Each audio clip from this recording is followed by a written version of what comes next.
Paano ba sila mag-operate sa Davao?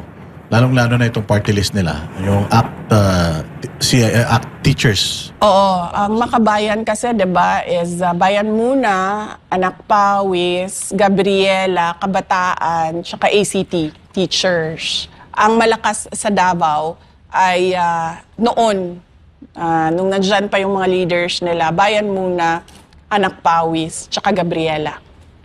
Yan yung malakas sa Davao noon. Paano sila? Pumupunta sila sa mga depressed areas. Yung mga tao ba na madali mo makumbinsi? Kasi panghahawakan na lang nila kung ano-ano ang any kind of hope na makita nila na tanggal sa kanila sa kahirapan. Doon sila pumupunta. Mga indigenous peoples, tribes, sa mga low-income families, sa mga informal settlers. Dito sila nagre-recruit ng mga kasamahan nila. Pag na-recruit nila, saan po nila dadalhin ito? Sa Davao City, kasi ganito, pag meron kaming nakukuha or nakakausap, hindi sila tiga Davao City, doon sila nakuha sa Davao Oriental. Lagi yan. Davao Oriental, Compostela Valley, or as far as Surigao del Norte, tsaka itong kapitbahay namin, Agusan. Diyan sila nare-recruit, nadadala sila sa Davao. Kasi pala, sa kanila, palitan, hindi ka nag-ooperate doon kung saan ka galing. So, galing kang Davao Oriental, dadalhin ka sa Davao City.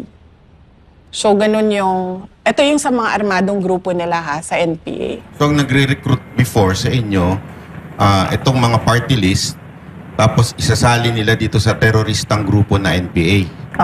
Oo. Pero hindi mo kaagad makita yon kasi hindi lahat Hindi lahat ng nire-recruit nila ay umaakyat ng bundok. So, ang makikita mo lang, karamihan, mukhang matitino. Kasi hindi sila kasama ng NPA. Yung legitimate na mga advocacies nila, pro-women, yung mga ganon sila, kunwari Gabriela. Pero yung iba doon, dahan-dahan ng hinihila papunta sa bundok. Kaya may makikita kayo ng mga namatay sa military operations na nagtataka na lang kayo na wala. Sumali ng Kabataan Party List, sumali ng Gabriela na wala. Tapos nakita na lang patay na sa military operations.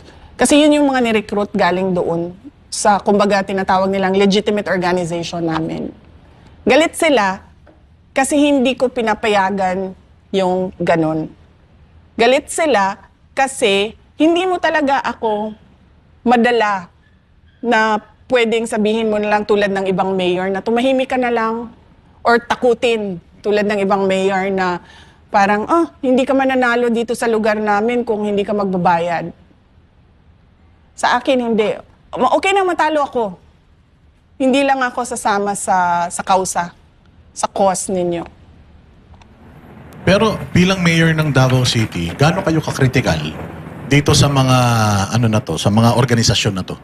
Critical ako pagdating sa recruitment nila sa mga tao papunta sa pagiging NPA. Pero sa kanilang freedom of speech, hindi ko yan kailanman pinakialaman.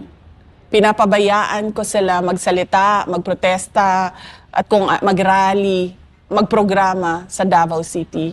Walang makakapagsabi sa kanila na pinigilan kami.